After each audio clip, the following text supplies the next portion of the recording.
Recuerden que podía estar entre menos de 0,5 entre 6 a 12 horas, menos de 0,5 en las 12 horas o menos de 0,3 en las 24 horas, o el paciente se encontraba anúrico en las siguientes 12 horas, ¿no? La manera de clasificar, les comentaba que era una manera que no tiene que reunir necesariamente los dos criterios. Puede ser que un paciente esté en código 1 por acá en creatinina y de pronto esté en código 3 en volumen urinario.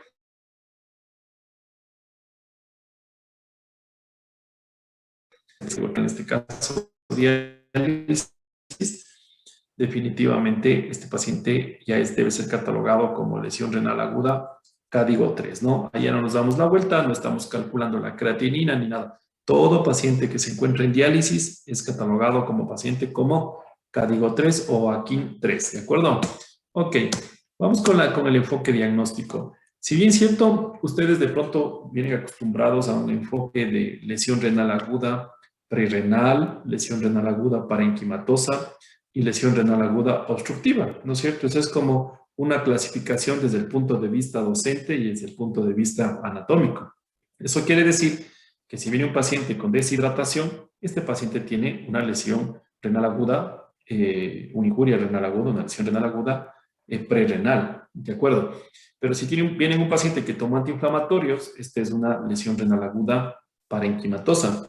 Y si pues tenemos al frente una mujer con un CA de cervix, con invasión a vejiga, esta es una lesión renal aguda de origen obstructivo, ¿de acuerdo? Entonces, siempre ustedes están acostumbrados a esta clasificación media clásica, yo sí también la aprendí, pero esta clasificación solo nos sirve desde el punto de vista literario, o sea, desde el punto de vista de conocimiento, desde el punto de vista de saber dónde estamos ubicados nada más. Sin embargo, desde el punto de vista ya clínico o ya realmente va evaluando o valorando a los pacientes, es necesario hacer un seguimiento ordenado de los pacientes que nos permite en cierta manera saber cuál es la etiología de la lesión renal aguda. No, por ejemplo acá, que es importante, por ejemplo en esto del Stovaki, que ustedes se pueden bajar inclusive en los teléfonos celulares, colocan en el buscador, por ejemplo, si tienen un iPhone, pueden buscar tranquilamente o en un sistema Android pueden buscar Stovaki. Y esto les va a permitir a ustedes tener una herramienta que en cierta manera les permita adaptar, más bien dicho, acercarse a la posible etiología que pueda tener este paciente, ¿no? Por ejemplo, supongamos, stop significa, viene de todo lo que tenga que ver con, permítanme admitir algunos chicos ahí, stop sí, tiene que ver con todo lo que tenga que ver la S, con lo que tenga que ver con cosas como shock, ¿de acuerdo? Sepsis severa, etcétera. T, toxicidad. Cualquier fármaco o cualquier tóxico endógeno que pueda causar toxicidad. O obstructivo y P, parenquimatosa. Entonces, se fijan, nos salimos un poco del concepto clásico de prerenal y obstructivo. Por favor, no les digo que eso está mal, está bien. Sin embargo, pues eso queda un poco como para que ustedes sepan que existe prerrenal, parenquimatoso y obstructivo. Nada más, ¿sí?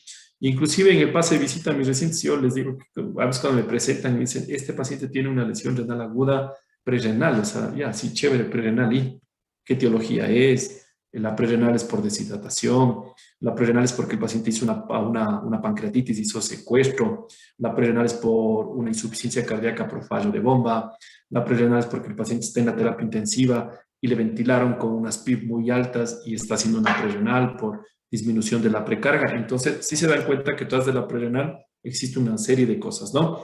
Entonces, es importante, como lo digo, ustedes ubíquense y nada más, prerrenal, pero en las lesiones renales agudas hay que darles nombres y apellidos y etiologías, ¿no? Entonces, lo ideal sería, por ejemplo, este paciente tiene una lesión renal aguda por sepsis. Chévere, perfecto, está claro el diagnóstico, sabemos en nuestra mente, sabemos que es prerrenal, ¿no es cierto? Pero sabemos que es por la sepsis. Este paciente presentan ustedes, es un paciente de 78 años de edad con una hipertrofia prostática benigna, una próstata de 80 gramos. Este paciente tiene una lesión renal aguda de origen obstructivo por hipertrofia prostática. Sino que cambian las cosas, ¿no? Sabemos que es obstructivo, pero le estamos dando un nombre y una etiología, ¿de acuerdo? Entonces es importante tomar en cuenta todo esto. Si no, se van a quedar como a medias, nada más. ¿Obstructivo por qué? O sea, obstructivo por qué causa, nada más, ¿no? Ok.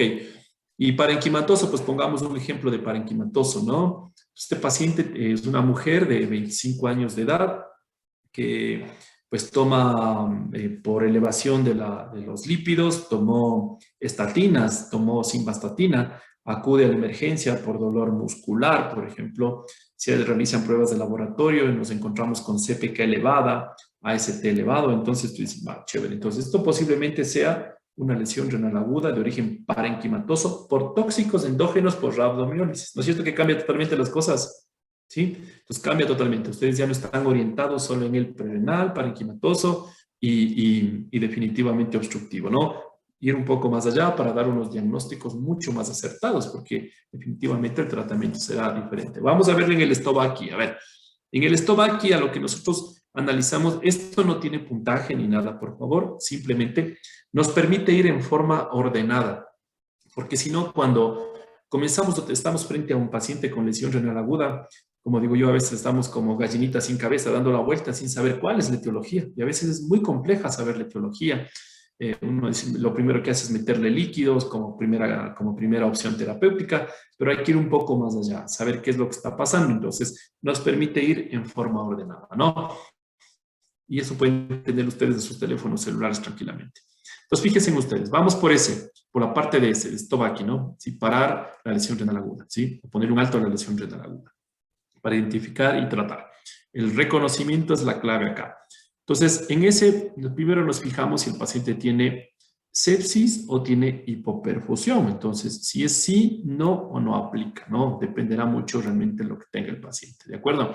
Entonces, la sepsis está muy relacionada realmente a procesos de lesión renal aguda.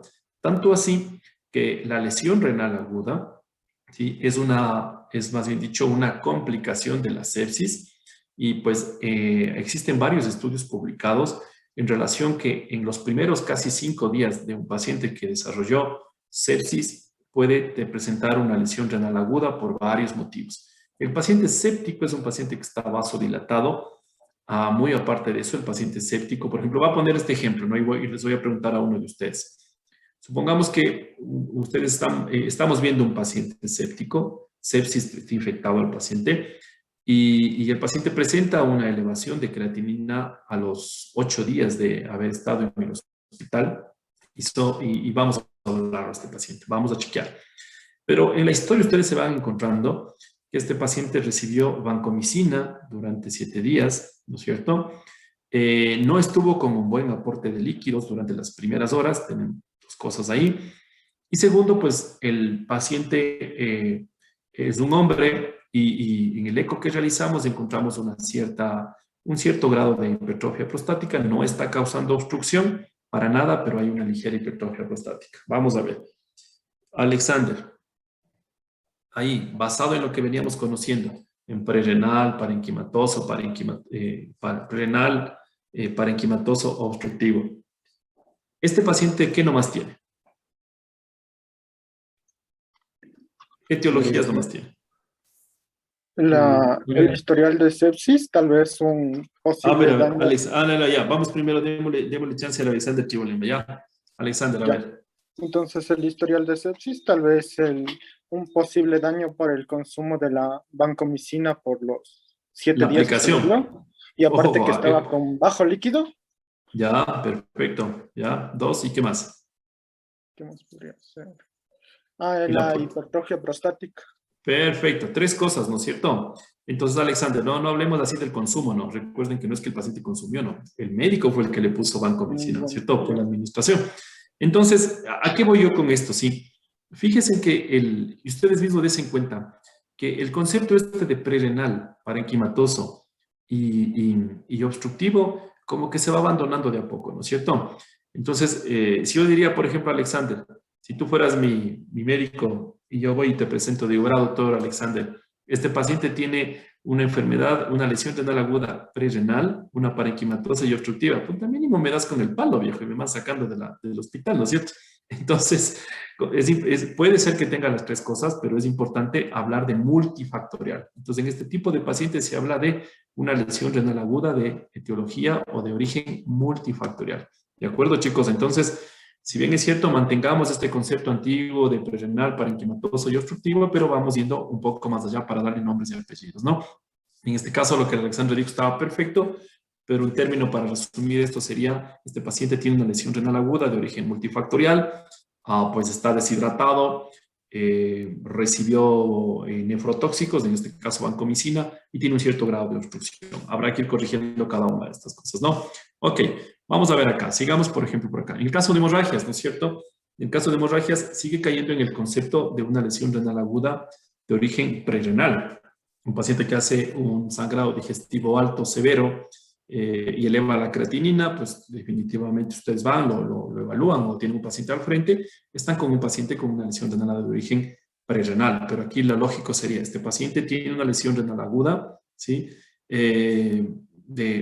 Por secundario a un sangrado digestivo alto, ¿de acuerdo? Que ocasionó hipoperfusión, deterioro de la hemodinamia, etcétera, etcétera. Todo lo que conlleva un sangrado digestivo, ¿de acuerdo? Desatación, tenemos al frente un paciente que se quiso 24 diarreas, 20 diarreas y acude a la emergencia, es un paciente con una lesión renal aguda de origen prerrenal. O sea, acá, ¿cómo expresaremos nuestro diagnóstico? Paciente con lesión renal aguda, sí, por deshidratación secundaria a una gastroenteritis, ¿de acuerdo? Entonces, así quiero un poco que vayan afinando su desenvolvimiento clínico con los pacientes, ¿no? Ok, entonces, vamos acá, falla cardíaca. Falla cardíaca. Antonio González, ¿cómo diríamos este paciente? ¿Tiene o no tiene? Sabemos que una falla cardíaca puede ser consecuencia de una prerrenal. Y ahora yo les hago una ampliación mucho mejor cuando termine Antonio de comentarnos esto. A ver, ¿cómo lo harías tú, Antonio, si presentar un paciente que viene con una falla cardíaca y que pues, ha desarrollado una lesión renal aguda? O sea, ¿cómo le trato al paciente? No. ¿Cómo lo presentarías? Por ejemplo, yo lo presenté arriba, ¿no? Este paciente Ah, tiene una ya. lesión renal aguda por una hemorragia secundaria a una hemorragia gastrointestinal, por sangrado secundario a una hemorragia gastrointestinal, por una úlcera péptica que ocasionó deterioro hemodinámico, etcétera, etcétera. En este caso, un paciente con falla cardíaca. Entonces sería lesión renal aguda, secundaria falla cardíaca. Tocaría Exacto, ¿no ver es cierto? el Entonces, origen de la falla cardíaca. claro, hay que ver, ¿no? Si el origen de la falla cardíaca no será que el paciente se infartó, ¿no es cierto? Y está haciendo una lesión renal, una falla cardíaca aguda, o no será que este paciente viene con una arritmia cardíaca. Siempre hay que intentar poner el origen, ¿no? O no será que este paciente está haciendo un taponamiento cardíaco, o sea, cosas así, ¿ok? Pero bueno, eso sería como el concepto clásico que nosotros sabemos, que la falla cardíaca, pues, genera una disminución de la perfusión a nivel renal. Pero actualmente, desde el 2019 para acá, existe un concepto diferente también. Muy aparte de esta hipoperfusión que puede producir una insuficiencia cardíaca y esta disminución de la perfusión a nivel renal, también puede existir una congestión venosa. Y existe un nuevo término que nace acá que se llama la nefropatía congestiva. O sea, que uno de los mecanismos definitivamente es el hecho de que hay una disminución de la perfusión y otro de los mecanismos es que existe una congestión venosa porque existe tanto edema que los riñones también se congestionan, ¿sí? Y aumenta la congestión a nivel venosa y eso produce un edema intersticial y disminuye la funcionalidad renal. Entonces, es un tema un poco más avanzado. Solo simplemente ustedes que sepan, no les quiero meter mucho en esto, existen bibliografía extensa, es para hablar de una sola clase el término de nefropatía congestiva. Lo único que quiero que sepan es que en insuficiencia cardíaca puede existir, lógicamente, el tema de prerrenal, tal como lo dijo Antonio, pero también puede existir el tema parenquimatoso por un tema netamente de congestión venosa y de nefropatía congestiva, ¿de acuerdo? Ok, lo importante es solo que sepan eso y que digan eso más que suficiente. Y a lo demás, como dice en la propaganda, no lo haga si no lo hace con los expertos, ¿no es cierto? Una falla hepática igual de la misma manera, ¿sí? La falla hepática es causa de lesión renal aguda.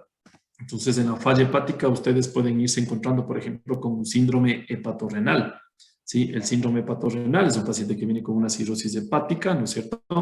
Pero, y todo el líquido fuera, ¿no? Paciente con ascitis, etcétera, etcétera. Entonces, vamos a ver, ¿ya vieron gastro ustedes? ¿Vieron algo de gastro? ¿No han visto nada? Alguien que me responda. Este Kevin, semestre Kevin, estamos Kevin, viendo. Este Kevin, ¿ya semestre. vieron algo de gastro? Poco, En doctor. en este semestre van a ver. Sí, este estamos viendo. Ya, correcto, correcto. Entonces, cuando existe una falla hepática, sí, yo que sé, una cirrosis hepática, puede existir también un concepto de síndrome hepatorrenal. Entonces, estamos frente a un síndrome hepatorrenal o una lesión renal aguda. Entonces, aquí vamos a hacer una diferencia, ¿no? Por ejemplo, una falla hepática o una cirrosis hepática, regularmente el paciente se presenta con ascitis, ¿no? Es un paciente que está edematoso, se presenta con ascitis. Pero acá, en la etiología de la falla hepática en los pacientes con cirrosis o en los pacientes con falla hepática, el origen o la etiología de la insuficiencia renal aguda no es el secuestro de volumen, como uno pensaría, ¿no? Pues todo el volumen está fuera, el paciente está ascítico, lo más probable que pasa es que no existe volumen dentro del intravascular y no existe perfusión renal. Eso es el concepto medio antiguo que siempre pensábamos. Pero realmente en síndromes hepatorrenales por fallas hepáticas, la etiología es una vasoconstricción de los riñones, del sistema de la arteria renal y una vasodilatación esplácnica. ¿Eso qué quiere decir? Que al momento que existe una vasoconstricción de la vasculatura renal, impide que exista una buena perfusión renal, ¿de acuerdo? Tanto así que hay muchos estudios, por ejemplo, que han tomado riñones premortem y les han hecho, ya casi por fallecer, y les han hecho unas angiografías para mirar que casi no se pintan los riñones porque existe una vasoconstricción severa. Y una vez que el paciente fallece, al fallecer, pues lógicamente disminuye esta vasoconstricción ocasionada por un fallo hepático, por una lesión hepática, se realiza nuevamente, o bueno, si puedo les presento luego una gráfica, se realiza nuevamente una perfusión o un estudio contrastado y uno se va encontrando definitivamente pues que puede encontrarse con una mejor vasculatura a nivel renal, ¿no? Deme un chancecito nada más que me están llamando justo del hospital, estoy de llamada, me desconecto un minuto.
Ya, chicos, estoy nuevamente. Justo hablando de lesión renal aguda, sirvió la clase de estudiar ahora. Es una paciente que les comento ahí, una paciente de 52 años de edad con un CA de cervix, ¿sí? Hace un mes que la vi atrás tenía 0,7 de creatinina y ahora tiene 7 de creatinina. O sea, en un mes prácticamente se deterioró. Esta paciente cumple criterios de código 3, ¿no es cierto? Y la etiología posiblemente sea de tipo obstructivo. La mandé justo acá al frente al hospital metropolitano. Me estaban llamando porque me la están ingresando. Hay que ver realmente qué es lo que pasa. No está orinando y hay que intentar derivar inmediatamente esa vía urinaria, o sea, colocar par de neprostomías y evitarnos la diálisis con ella, ¿no? Entonces, justo era por eso. Vean, sirvió la clase. A ver, vamos a ver. Sigamos, ¿no?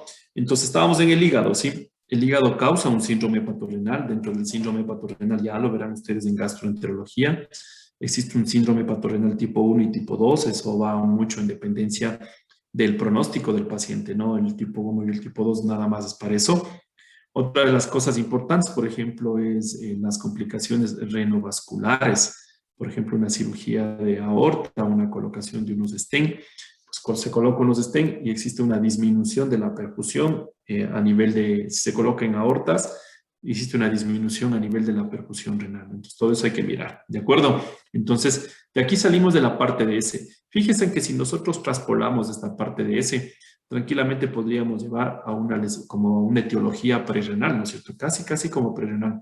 Pero muchas de estas cosas han ido cambiando, por ejemplo, como lo que les comentaba, la falla, por ejemplo, cardíaca, la insuficiencia cardíaca. Siempre se pensó que era una insuficiencia cardíaca, falla de bomba, disminuía la perfusión renal, pero ahora existen pues términos muy nuevos como la nefropatía congestiva. Imagínense que ustedes deshinchan al paciente, le dan corticoides y mejora la función renal. O sea, ¿cómo? O sea, si le estoy más bien sacando líquidos al paciente y mejoró la creatinina y la urea, no se entiende mucho eso. Entonces, es lógico y es básico porque ustedes disminuyen esta presión, este edema que existe intersticial a nivel del riñón y mejora la creatinina, ¿no?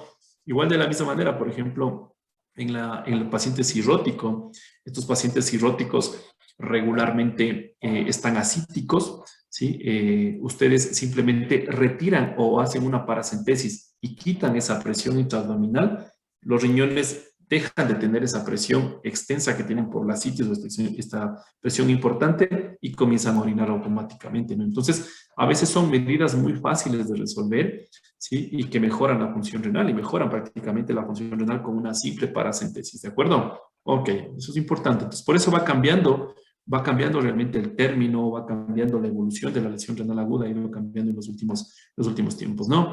Vamos a la parte de toxicidad. Acá importante en la parte de toxicidad. Dentro de la parte de toxicidad, nosotros tenemos que ver que pueden existir tóxicos endógenos y tóxicos exógenos, ¿de acuerdo? Dentro de los tóxicos exógenos, por ejemplo, están todas las drogas nefrotóxicas. Por ejemplo, ahora basémonos un poco en la época COVID, que está de moda, ¿no? Aquellos pacientes, por ejemplo, que venían tomando acitromicina a altas dosis, claritromicina a altas dosis, eran pacientes que desarrollaban mucha lesión renal aguda y así es como habíamos visto a los pacientes ahora con COVID, ¿no? Yo pasé más o menos como 4 meses en el área COVID, ¿sí? Todo médico que tenía formación en medicina interna, así sea de lo que sea, nefrólogo, neumólogo, lo después, todos al área COVID, ¿sí?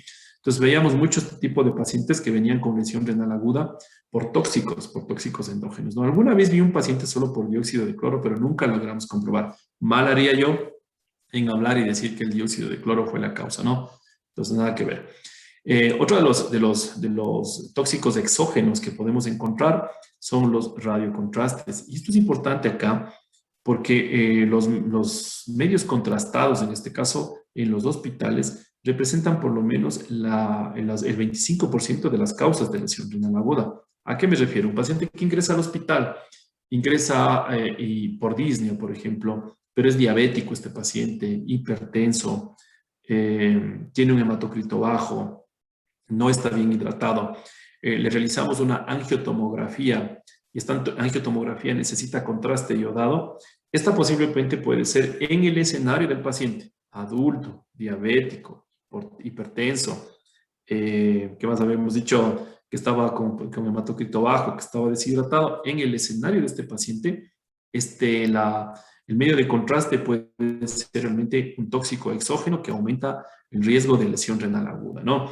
Desde el punto de vista anatómico, yo les comentaba, cuando vimos anatomía, les comentaba que existía, o que existe más bien dicho, corteza y médula, y que la corteza es mayormente oxigenada que la médula. La médula siempre tiene esas características de ser hipoxigenada. Alguien me escribe, dice, Doc, disculpe, ¿puede aceptarle a una compañerita que se desconectó? Bueno, no hay problema.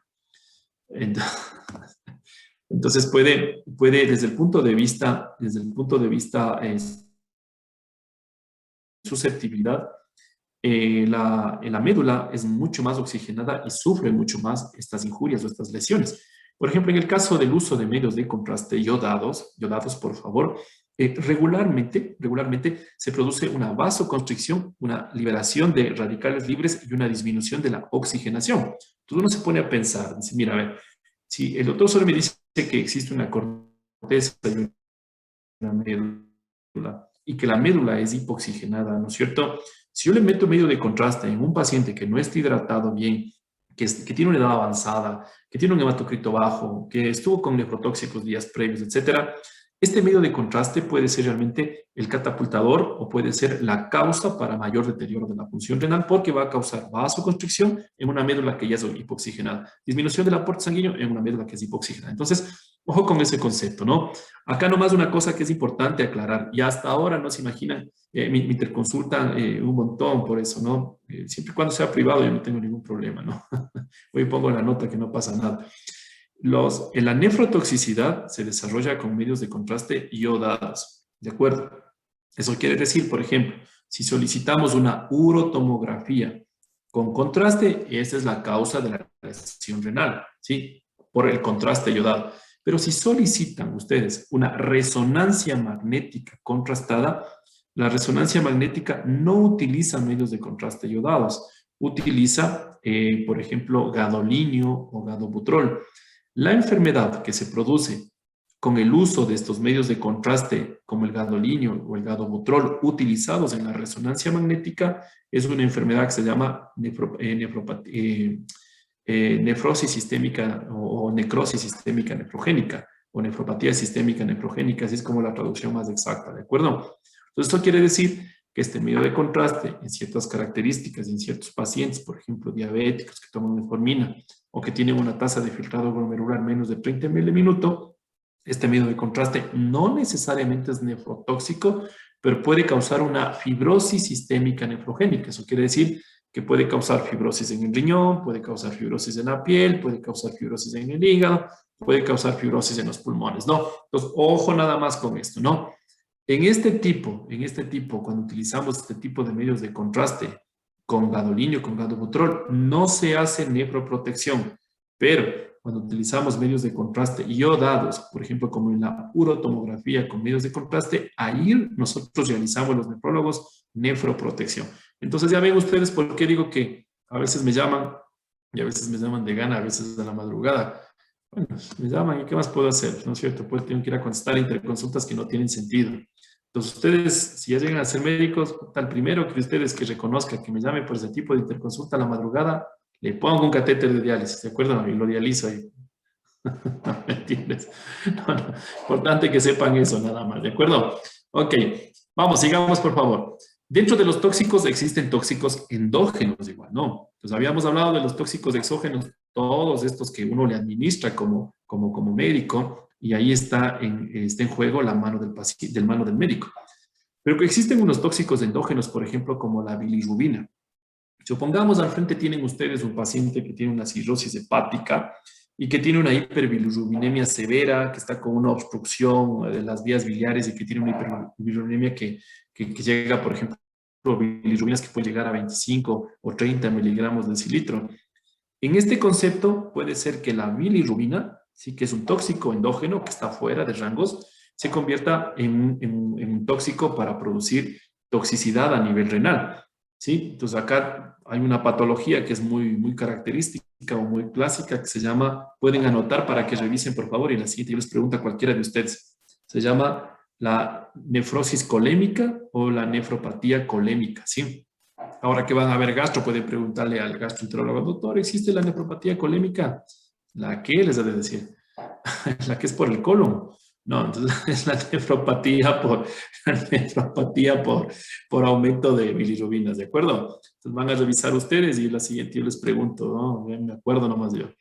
Entonces, otro de los tóxicos, por ejemplo, que puede considerarse como un tóxico, por ejemplo, endógeno, que más que causar una toxicidad puede causar una lesión parenquimatosa, por ejemplo, es la rabdomiólisis, ¿no? En este caso, la liberación de mioglobina. Supongamos que ustedes tienen un paciente que va a hacer ejercicio, por ejemplo, corre el Ironman, ¿no? Este man que nunca ha corrido un Ironman y ahora resulta que se va a correr y va a hacer todo el Ironman. No se ha preparado bien, no se hidrata bien el paciente, ¿sí? Y comienza con dolor abdominal, orina colúrica y deterioro de la función renal. Ustedes miden la CPK y este paciente tiene su CPK como en 10.000. Entonces, no van a pensar ustedes que la causa de la lesión renal aguda, a ver, vamos a bien a dejarles a alguien de ustedes. Belén. En este paciente, en este caso, Belén Jarrín, en este paciente, en este caso, ¿cuáles serían las causas de la lesión renal aguda? ¿Puede repetir, por favor? Está distraída, Belén, ¿no es cierto? Ya. Sí, disculpe. Daniela Márquez, a ver.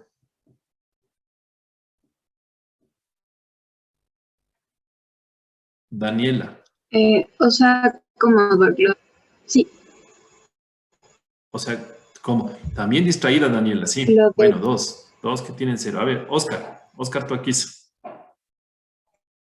Entonces, en este caso la causa sería por la deshidratación.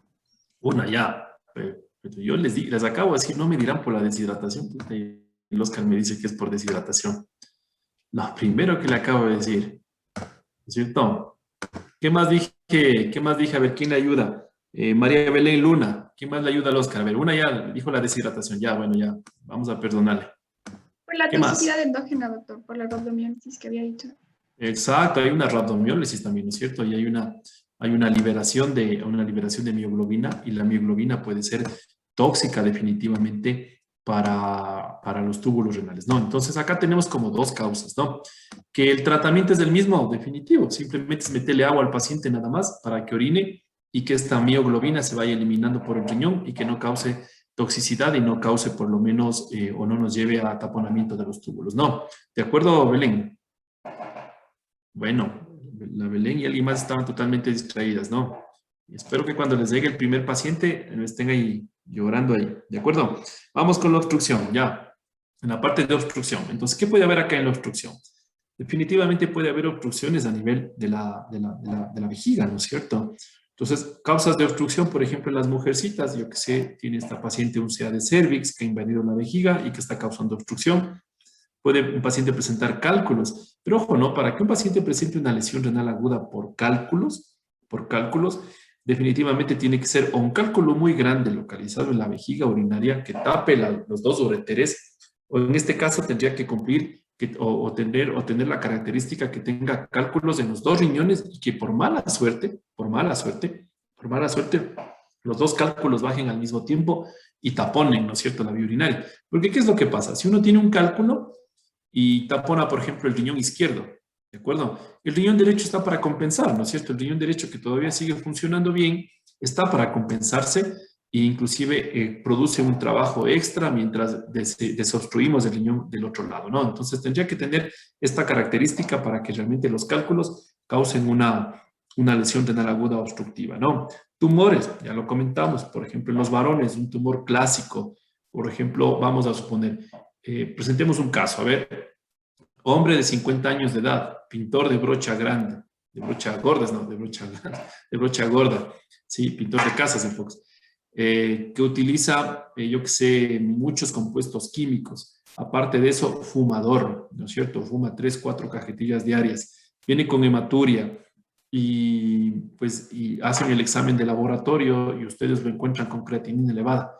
Lo primero que se les va a venir a la cabeza, a ver, 52 años de edad, es pintor, utilizó químicos, fumador por largo tiempo. Lo primero que se les va a venir a la cabeza no va a ser un cálculo renal, ¿no es cierto? Tendrá que venir lo primero a la cabeza un tumor de vejiga, ¿no es cierto? Un tumor de vejiga por las características del paciente y puede ser que ese tumor de vejiga esté obstruyendo o que esté tomando el trígono. Recuerden que el trígono es el lugar donde terminan los uréteres en la vejiga, ¿de acuerdo? Que está obstruyendo de pronto el trígono y eso sea la causa de su lesión renal. No, ok, esto ya es un poco como de iatrogenia, pero sucede, ¿no? Que pueda haber una ligadura de los uréteres. Puede pasar, por ejemplo, en esas cirugías ginecobstétricas de emergencia, puede pasar que pues, vamos causando al momento de intentar, por ejemplo, si existe una complicación en la cirugía obstétrica, por ejemplo, existe una complicación relacionada con sangrado, pues puede pasar o puede ocurrir que liguemos uno de los uréteres, ¿no?